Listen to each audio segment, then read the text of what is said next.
Hey, are you busy? They know the name of the file. Right.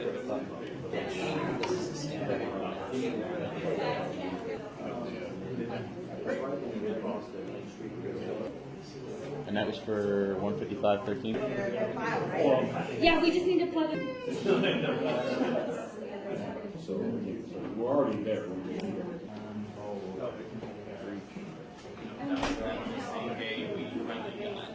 Are you getting enough? Stateside, being tapped into this scenario, they can be on. Well, you said they found it yesterday. Came up just fine from our base, so it's been a great experience. Yeah. Duplicate an environment. I mean, how do you do that? How do you, so if you were to get access, let's just say to Linda Singh.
I don't get that lanyard. How it comes off like that, it is a safety thing, but we're just reloading it, so no rolls over. Nope, no road boat check.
The M1 Abrams main battle tank has been the mainstay of the U.S. Army's armor branch for more than 30 years.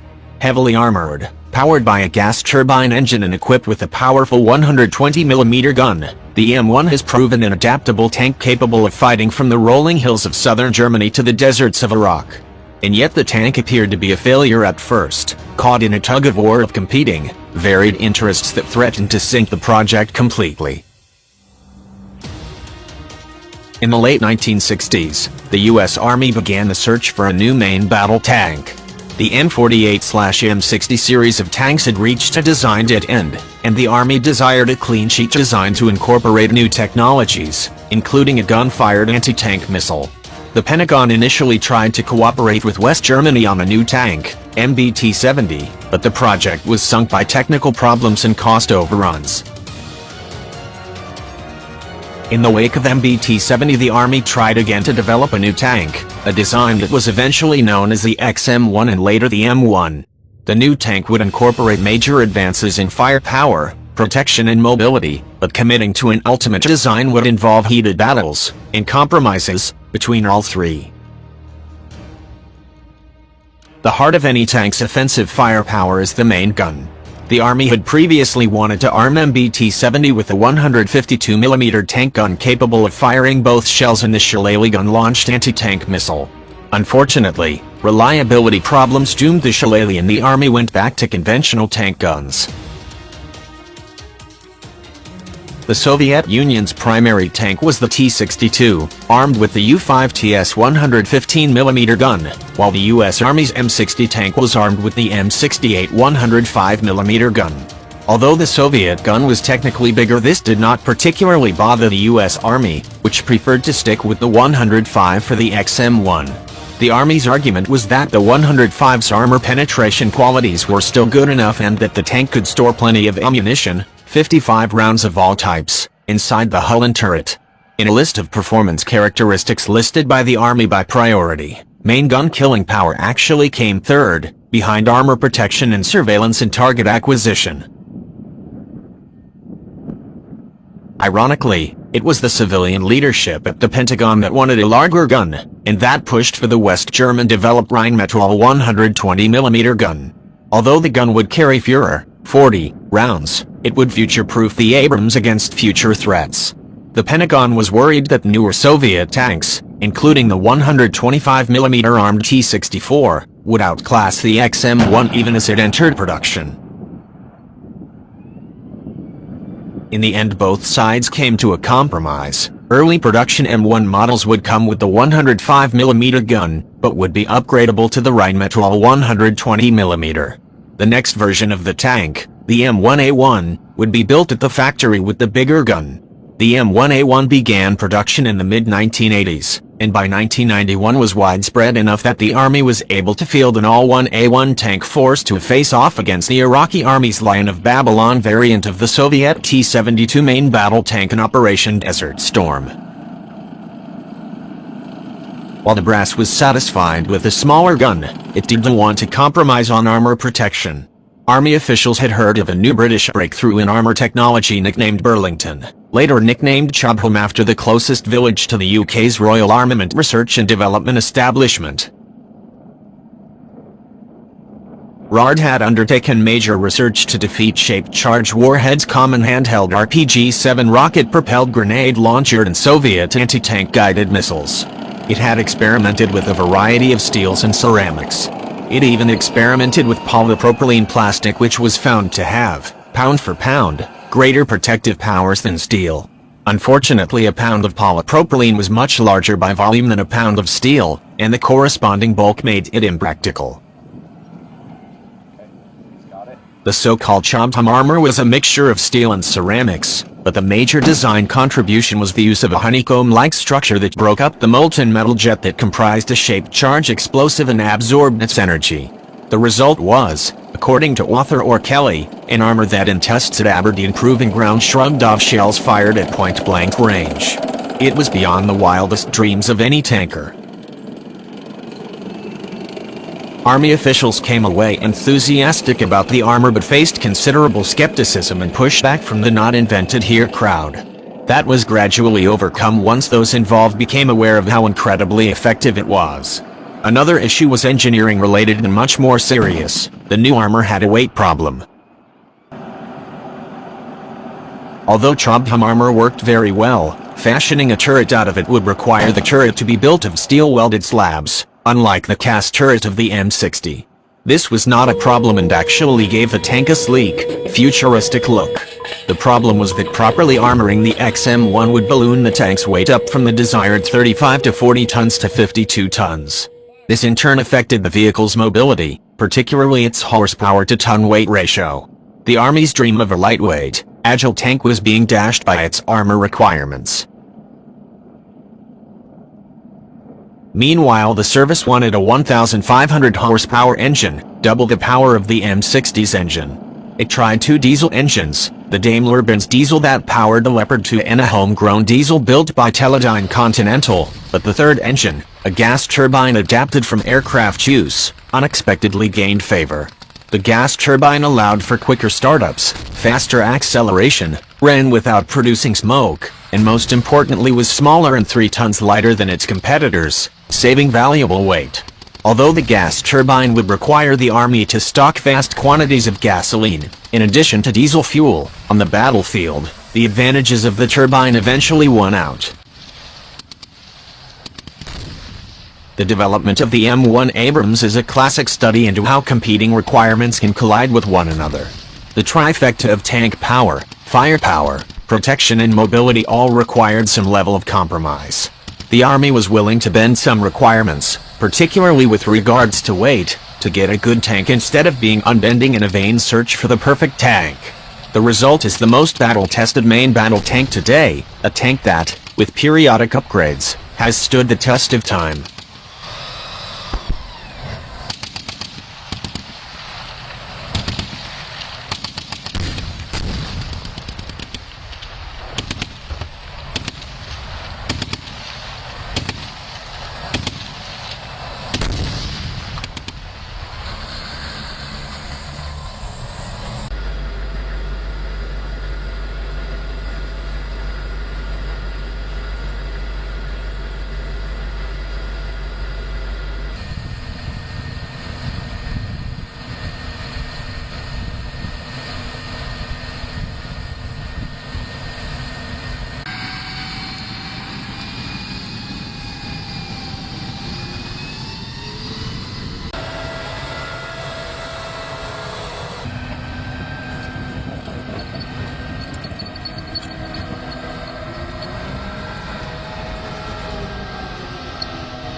Washington, the U.S. State Department has approved a $593 million foreign military sale to Nigeria, including 12 A-29 Super Tucano light attack aircraft, in order to further the nation's campaign against the militant group Boko Haram.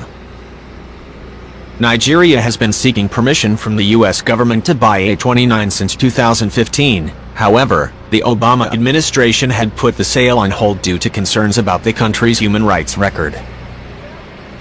In February, U.S. President Donald Trump signaled his support for the sale during a phone call with Nigerian President Muhammadu Buhari. By April, the deal seemed to be moving forward, as unnamed U.S. officials told the Associated Press that Congress would be notified of the sale over the coming weeks. The Defense Security Cooperation Agency notified Congress on 2 August. A U.S. government official, who was not authorized to speak on the record, called the A-29 sale just one element of the United States' efforts to fight terrorism and protect civilians in Nigeria and other areas in West Africa. These aircraft offer improved targeting capabilities, allowing Nigeria to more effectively lead the fight against Boko Haram and the ISIS West Africa branch, while also potentially reducing risks of collateral damage and civilian casualties, the source said, using an acronym for the Islamic State group. The training included in this comprehensive package would help build the skills and procedures to effectively and responsibly operate the aircraft in accordance with international human rights law and the law of armed conflict, the government official added. Besides the 12 aircraft, the weapons package also includes training, munitions, related equipment and maintenance support. The proposed sale has already met resistance on Capitol Hill, which has 30 days to block the sale.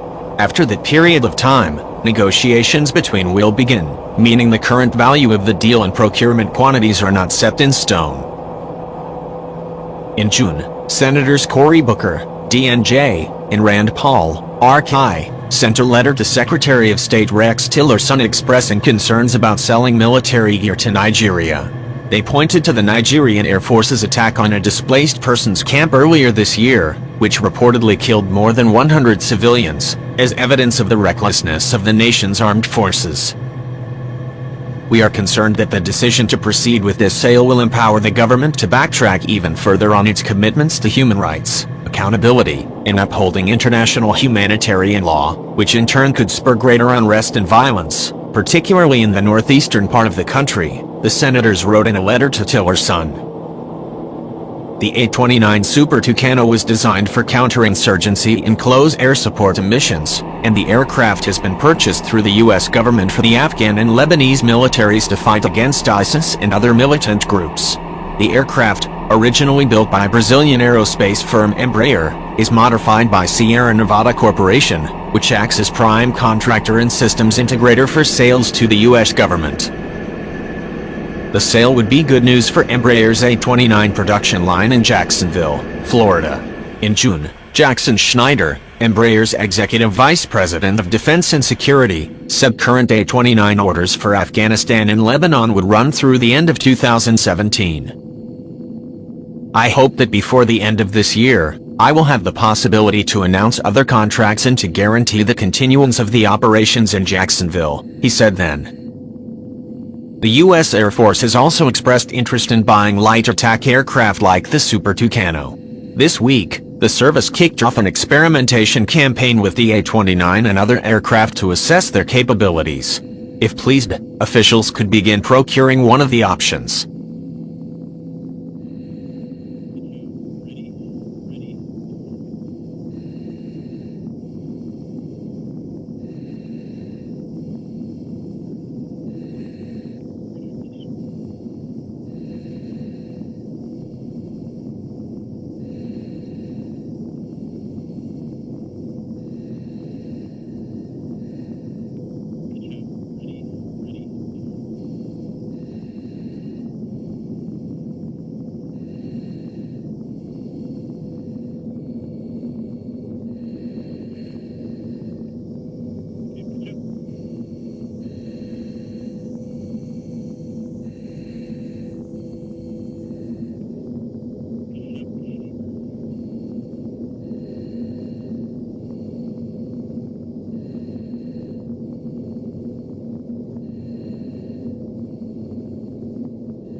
indicated.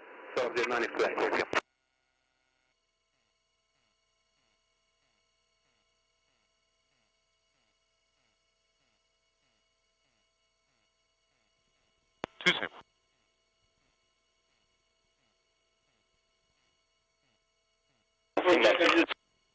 Tango on board, 1081, call you 5 miles, final, runway 29, camera 304.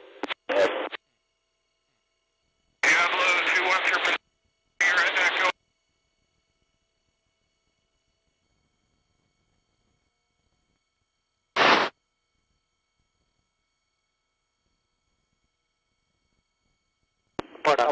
Xenon 34.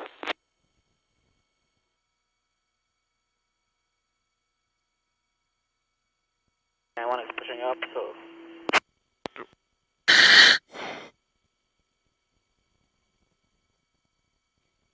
Second. Kind of left hand turn, just go straight ahead right now, then we're going to do a left hand turn over the range. Yeah. Clear, hard to.